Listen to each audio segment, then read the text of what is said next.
Get any more light in here. Last time I was discussing about relationships and ideologies and what you should want out of your partner and what to expect and the outcomes. At least from my personal experience, a lot has to do with a lot of giving and taking, but at times people will just take and take and take and take till they bleed you dry and there's nothing left. But in a good relationship, it's 50-50.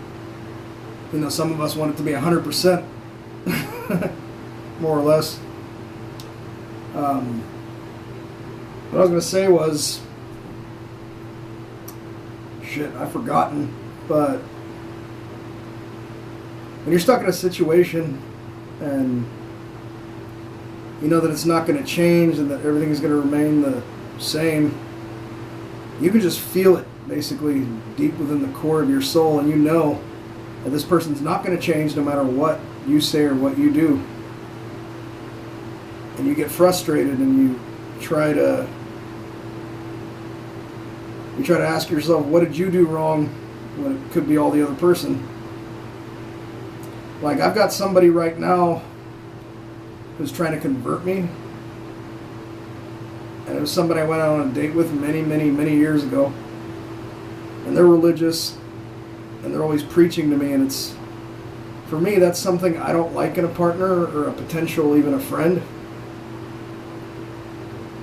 Religion is a very touchy subject for me because of the stuff I went through when I was a kid. I think I already told you guys I was muffled by my mother when I was a kid when I refused to do the Bible or read the Bible. She used to put pillows over my head until I couldn't breathe, and I'd be out of breath. Feel like near death, that I was going to drown, and I had no choice but to read that Bible. I hated reading it. So in a way, I'm kind of against Christianity because of a lot of bad things that have happened because of it. And if I were to ever be with a partner or with a girl, it wouldn't be with somebody who's religious, that's for sure. Especially not this time after the last 3 relationships I've had. I know what I'm looking for, and I know it's not going to be somebody who's religious. I mean, people have a right to their beliefs, but what they don't have a right to do is press it onto other people and try to insist that that person follow the same beliefs that they believe. I had a friend that did the same thing too, who's now in jail. He's been in jail for the last several years for murder. And he was a hardcore Christian from hell, a Bible thumper. And he would not shut the fuck up about religion. Everything was related to Christianity that he did. Everything had to do with the Bible. There was no other life without it.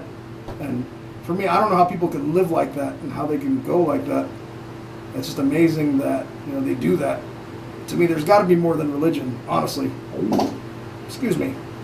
But anyways, religion doesn't work for me. I don't know if it works for you, but if it does, you should go for it. I mean, I personally don't really want anything to do with religion because of what happened to me. And there's a lot of stories I could tell you.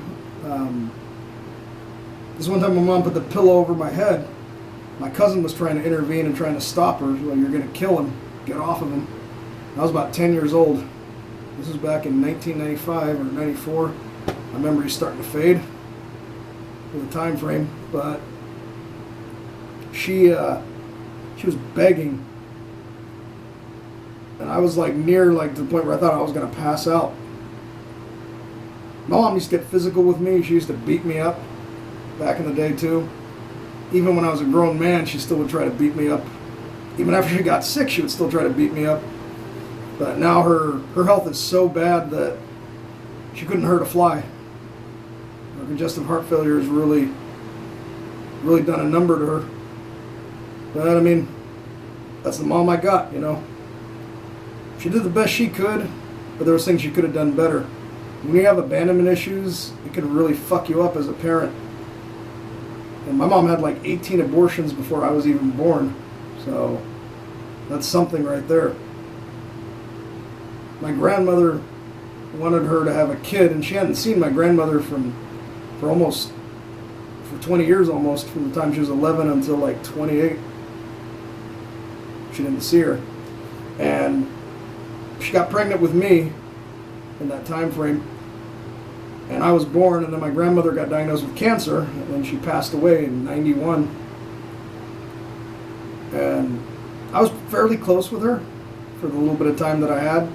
She taught me the Ethiopian language, Amharic, and I used to speak it, but once she died, I stopped speaking it. But I had abandonment issues because of what happened to me, because she had a breakdown, my mom, and she stopped sending me to school. And CPS got involved, and they came to take me away. This was back in 1991. That day, unfortunately, was the last time I would ever see my grandmother alive. I watched her get wheeled out by some EMTs in a hospital bed, and like, she died a few weeks after that.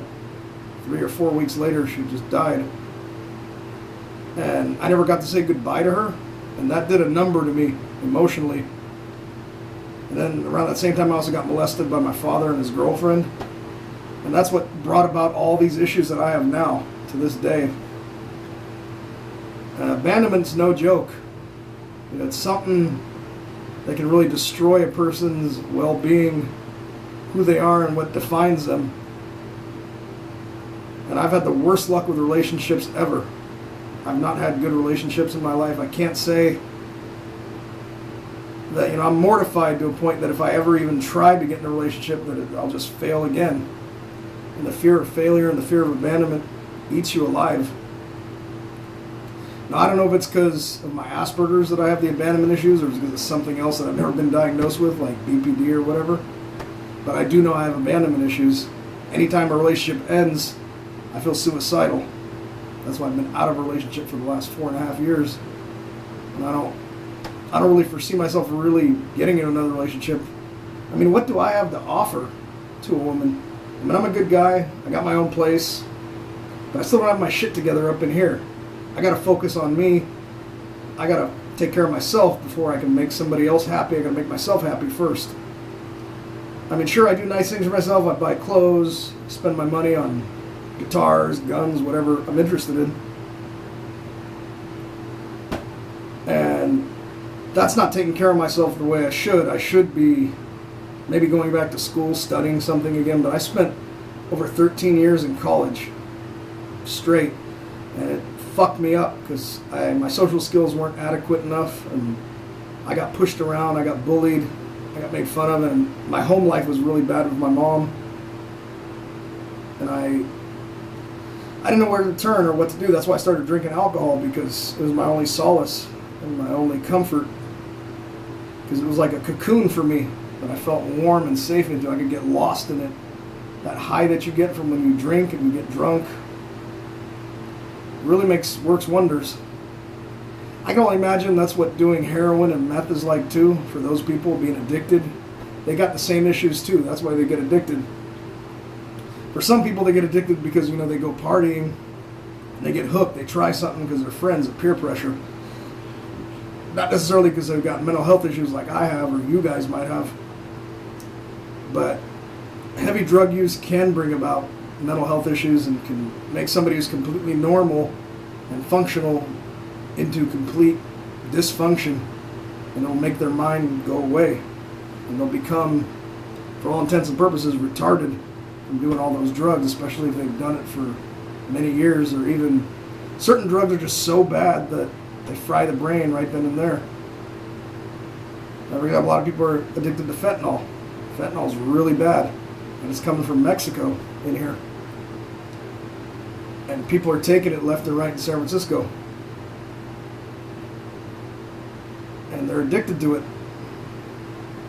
I don't know how these people are still alive after taking it, because the stuff's so strong. You know, I mean, I smoke pot, that's all I do, and I drink. I got really drunk last night, by the way, with my friend.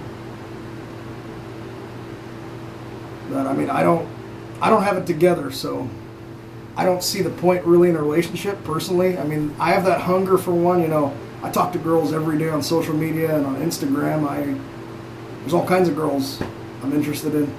But to pursue something with them may not be the right move for me. Not at this time, anyways. Maybe later on down the road, but after what I've been through, I'm damaged. I'm scarred. I've fought a hard battle that I barely come out on top with. And I want to do better for myself.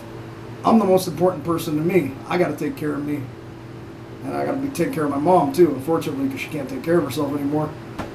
But I got to take care of me mostly because I'm the most important person to myself. And it should be that way with you too. Never make your partner be responsible for your happiness. Because that's just not right. You have to be responsible for your happiness. You have to make yourself happy. Not your partner. And you shouldn't have to do that for them either. Codependency also is another number two. There's people who just can't stay single. They'll jump in and out of relationships, I mean, with me, with my last relationship, after it ended, I tried hooking up with other people, but it all turned out to just be flings and just sex. That's all it was, and I needed it because it made me feel comfortable. Whether I went to a massage parlor and paid for it illegally, or whether I met some hooker off the street, it was all gratification, and it helped for the moment, but I stopped doing that too.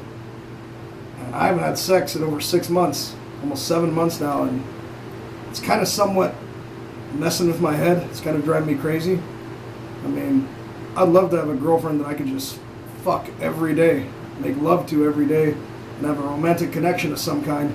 But it's not going to be with somebody who's a religious whack job or somebody who it just doesn't have it together either. I can't be with somebody who's like me, who doesn't have their shit together either. I mean, I kind of have my shit together because I have a roof over my head, but that doesn't really mean much either. I want a quality partner.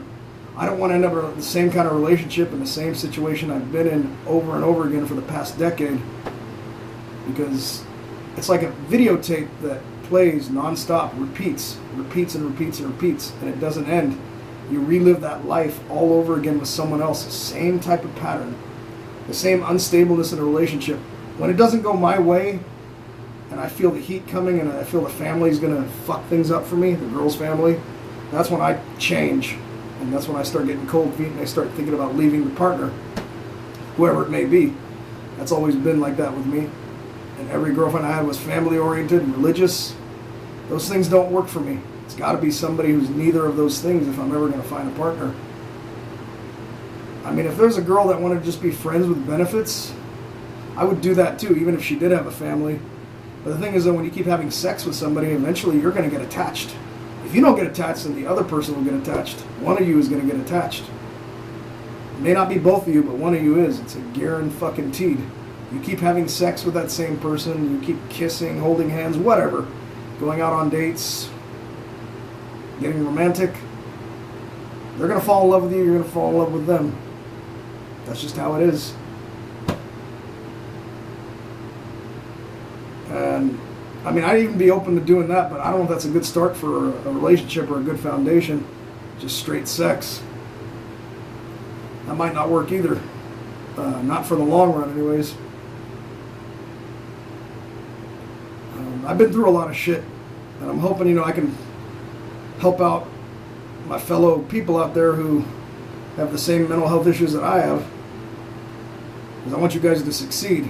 Even if I have failed, you guys won't do the same things I've done. I want you guys to do better than me. You're going to become something better than me. And I'm going to guide you and lead you the best I can. And tell you what you should do and what you shouldn't do. And if you got a disease like Aspergers or bipolar or whatever you might have, you're going to need help. You're going to need a good health support. And most people who have these disabilities come from dysfunctional families. I come from a dysfunctional family, and I'm pretty sure you do too. Family dynamic is just not there. It's non-existent. And there's a lot you guys have to work on. And I got to work on too, especially right now. But that's all for now. I'll have more to update soon.